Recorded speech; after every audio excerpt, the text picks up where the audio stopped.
Hi, I'm Skip Nipper. Welcome to Skip's Corner, the podcast where I tell you about not only Nashville's great baseball history and traditions, shot to right, a one-hop liner, but certainly about its past. And you will hear a little bit about its present and future, too. Yes, he can, and makes the waist-high catch. There are great stories about Tom Wilson Park, Herschel Greer Stadium, Sulphur Dell, and the players, coaches, and fans who love everything about baseball. And every once in a while, you will get to hear from a special guest who will share their fondness and even passion for the great game. The high fly ball down the right field corner, going way back, hits a lead-off home run. Dick Sisler was Nashville Vols manager for the years 1957, 1958, and 1959, and was well loved. I've heard Bobby Dernbaugh, Larry Taylor, and others tell me how much they enjoyed playing for him. But his claim to infamy was secured several years before as a member of the Philadelphia Phillies. Now let me set up the scenario. The Phillies had enjoyed a 7.5-game lead on September the 20th, 1950, only 11 days before the final game of the season, which was to be played on October the 1st against the Dodgers in Brooklyn's Ebbets Field. Since then, the Phillies had dropped 8 of 10 games, including the last 5 in a row, to see their lead almost vanish. And with one game left, that game at Ebbets Field, the Dodgers trailed the Phillies by only 1 game. So it was a key game, an important game, not only for the Phillies, but also for the Brooklyn Dodgers. And on that last game of the season, a standing room crowd of 35,073 packed Ebbets Field, and there was at least another 30,000 unable to squeeze into the park. So excitement ran high. And Don Newcomb was called on to face Robin Roberts, and they both ended up pitching the entire game, and a great game it was. And the game was tied 1-1 after 9 innings. And a special player came to the bat, Dick Sisler, who had been with St. Louis in 1946 and 47 and joined the Phillies in 1948. That season, he hit 11 homers for Philadelphia, and in 1949 had only 7. But when he stepped to the plate to face Don Newcomb in the top of the 10th that fateful day, his home runs totaled only 12 during the 1950 season. And here we are at the top of the 10th inning as the ball clubs had fought that 1-1 tie, as both clubs had pushed across the plate a single run in the 6th inning. Sisler had been battling a sore wrist for some time and was not 100%, but he faced Newcomb, who had given up no-out singles to Roberts and to Eddie Waitkus. And Sisler was 3 for 4 so far in the game. Now, Dick Sisler liked fastballs out over the plate, but quickly got behind 0-2, foul-tipping the first pitch and fouling the second straight back. He took a ball high and outside and then fought off an inside fastball, fouling it back to the press box. And Newcomb tried to pour another fastball inside, but instead got it high and out over the plate. And Sisler was all over it. He hit a low trajectory shot to the opposite field and left. And although no one knew it at first if it was a home run, the ball carried over the wall into the third row for what turned out to be the most dramatic home run in Phillies history at the time. And all of a sudden, the Phillies had a 4-1 lead heading into the bottom of the 10th. Roberts made quick work of the Dodgers, retiring Roy Campanella on a line drive, striking out pinch hitter Jim "Rip" Russell on 4 pitches, and getting another pinch hitter, Tommy Brown, yes, Tommy Buckshot Brown, who would later play for the Nashville Vols with Sisler as his manager in 1957, got him on a foul pop to Waitkus at first. And the Phillies immediately mobbed Roberts, not Sisler, because Roberts had held Brooklyn to only 5 hits, and they carried him off the mound as they celebrated their first pennant in 35 years. Now back to Sisler. Let's give him his due. He came from a baseball family, His older brother, George, played in the minors, later forging a distinguished career as a minor league executive.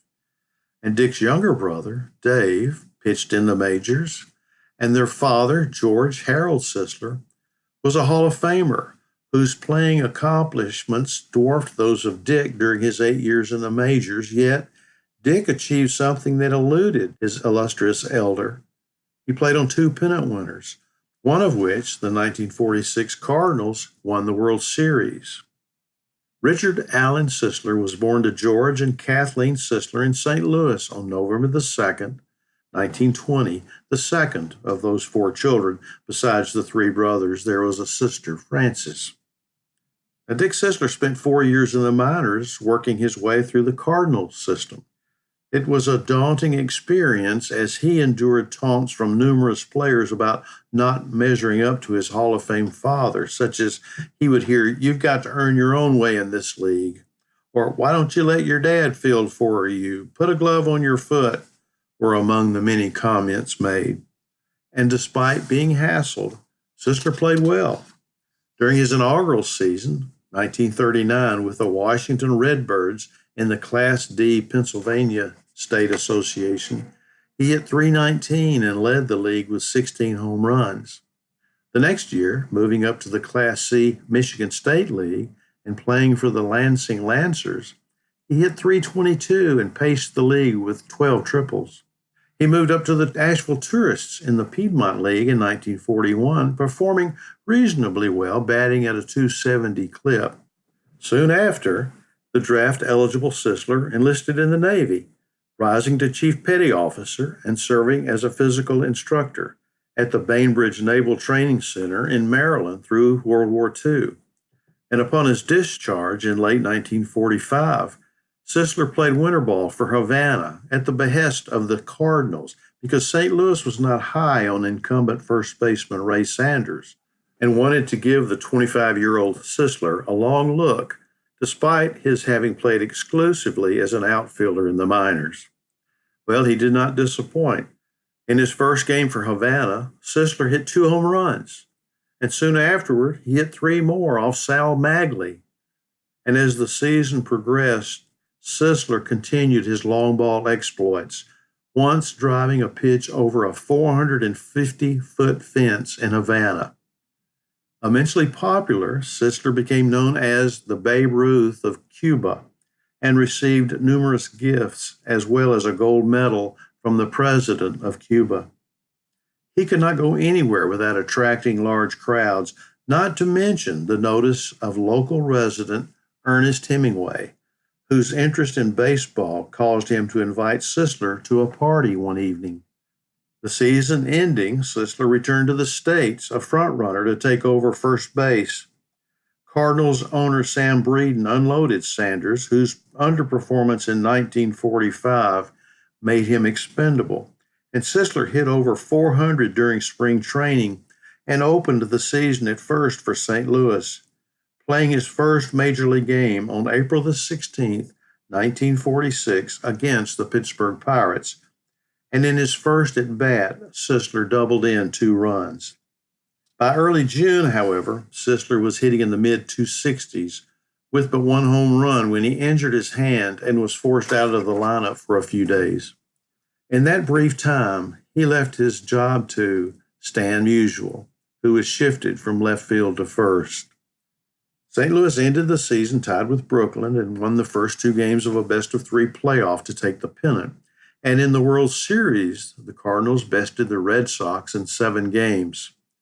Now, Sisler only pinch hit twice, grounding out both times, and despite his minimal presence, he did play in the World Series, something his father, Hall of Famer George Sisler, never achieved during his 15-year career. Now, jumping to the 1950 season, one which would tag the Phillies of that year as the Whiz Kids, a large part of the solid attitude was traced to Sisler.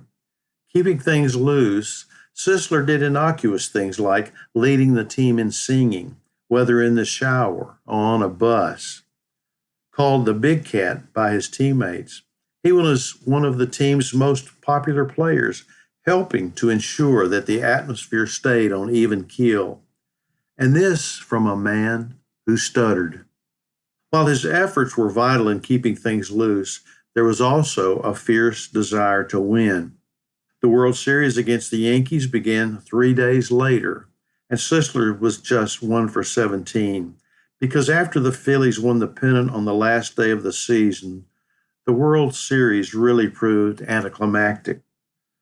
And then in January of 1951, 3 months after Sisler hit his famed home run, we returned to Ernest Hemingway, who had renewed interest in a novella he had conceived in the 1930s. It concerned an old Cuban fisherman fighting to land a giant marlin. Hemingway completed it in 2 months, titling it The Old Man and the Sea, and it was an immediate bestseller, winning Hemingway the 1953 Pulitzer Prize and the Nobel Prize for Literature in 1954, becoming an American classic.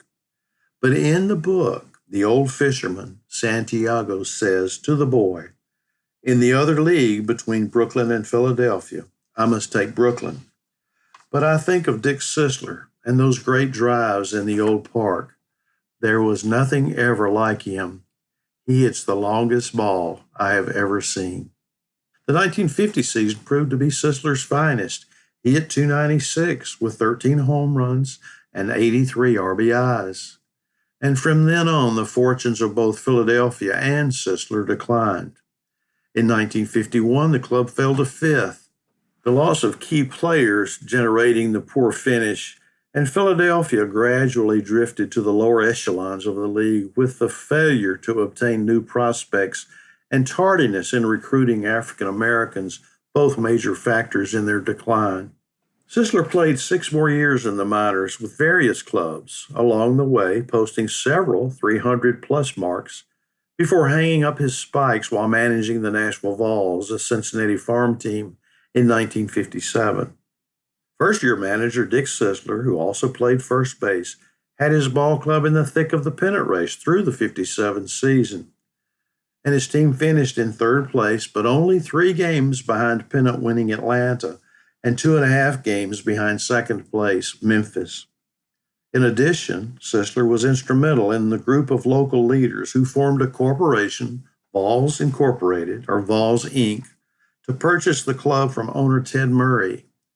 Sisler helped to sell stock, spoke at civic organizations, and was the face of the stock sales along with entertainer Eddie Arnold and businessmen Herschel Greer and John A. McPherson. Sisler remained as player-manager for 1958.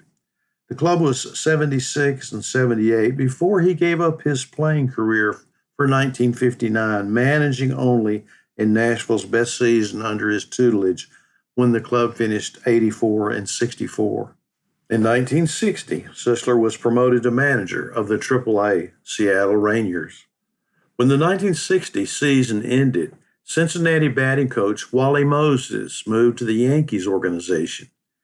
At the request of Reds manager Fred Hutchison, Sisler was named to replace Moses, and Sisler's timing was excellent. The Reds won the 1961 pennant, and Sisler picked up $5,356.37 as a World Series share.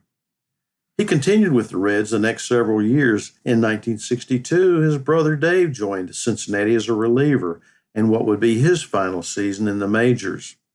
Older brother George, the general manager of the Rochester Red Wings that year, received the Sporting News Minor League Executive of the Year award, the first of 3 times he was selected. Dad, then with the Pirates as a batting instructor, must have been very proud of his boys. Cincinnati finished third in 1962 and fifth the following year, and in late 1964, as the Reds were battling the Giants and Phillies for the pennant, Sisler stepped in as manager for Fred Hutchison, who had terminal lung cancer, and over the next month, Cincinnati gradually fell behind the Phillies. A 10-0 loss on the last day to Philadelphia sealed Cincinnati's fate, and with a rapidly deteriorating Hutchison in the clubhouse, Sisler said, "I'm only sorry we couldn't have won it for that gentleman there." Hutchison had inspired all to play well despite his deteriorating health, and Sisler, stepping into a difficult situation, drove the club to stay in the race. And 2 weeks later, after Hutchison had formally resigned, club president Bill DeWitt named Sisler the manager, and the announcement generated mixed emotions. Sisler was pleased, saying, "Managing in the major leagues has always been my ambition," and then acknowledged the ever-present comparison to his father. "I figure managing is the only way I'll ever have a chance to beat any of Dad's records."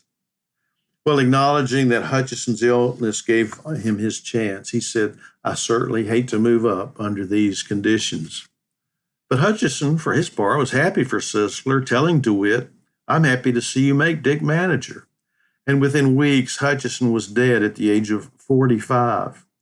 And Sisler's selection as manager of the Reds gave him and his father distinction of being the first father-son combination to manage in the majors.